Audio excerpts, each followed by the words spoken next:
আসসালামু আলাইকুম। সত্যের কণ্ঠ 24 ফেসবুক পেজে সবাইকে স্বাগত জানাচ্ছি। আমি সাজেদুল করিম।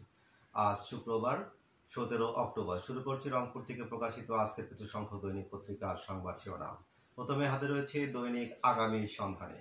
দৈনিক আগামীর সন্ধানের সংবাদ শিরোনামে রয়েছে ভালো করেছে রংপুরের শিক্ষা প্রতিষ্ঠানগুলো, দিনাজপুর বোর্ডে ফল বিপর্যয়। ধরা পড়ল সিসিটিভি ফুটেজে রংপুরের প্রতারণার আশ্রয় নিয়ে জামিনের আবেদন। ঠাকুরগাঁওয়ে মির্জা ফখরুল, জনগণ নির্বাচন চায়, তাদের জনপ্রতিনিধি নির্বাচিত করতে চায়। দৈনিক আগামীর সন্ধানে।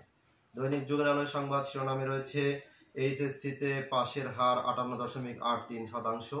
জুলাই সনদে এনসিপির স্বাক্ষর না করার সিদ্ধান্ত দুঃখজনক, আলী রিয়াজ। দৈনিক যুগের আলো।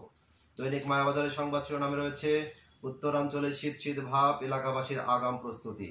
দিনাজপুর বোর্ডে জিপিএ 5-এ ধস, পাশের হার 57.49%। বেরোবি 3 বিভাগের সংঘর্ষ, নিলয়ের চোখের আলো হারানোর পথে। দৈনিক মায়াবাজার। দৈনিক সকালে বাণী সংবাদ শিরোনামে রয়েছে এইচএসসির ফলে বড় ধস, 5 বছরে পাশের হার কমেছে প্রায় 40%। রংপুর বিভাগ অচল করার হুঁশিয়ারি, দ্রোহের আগুনে তিস্তা বাঁচানোর আওয়াজ। মহাপরিকল্পনা বাস্তবায়নের দাবিতে 105 কিলোমিটার জুড়ে মশাল প্রজ্বলন। দৈনিক সকালের বাণী। দৈনিক আমাদের প্রতিদিনের সংবাদ শিরোনামে রয়েছে তিস্তা বাঁচানোর দাবিতে উত্তাল উত্তরাঞ্চল, বৃহত্তর রংপুরের 5 জেলায় মশালে জ্বলে উঠল দ্রোহের আগুন। আজ স্বাক্ষর হতে যাচ্ছে জাতীয় জুলাই সনদ 2025। দৈনিক আমাদের প্রতিদিন। এই ছিল রংপুর থেকে প্রকাশিত আজকের কিছু সংখ্যক দৈনিক পত্রিকার সংবাদ শিরোনাম।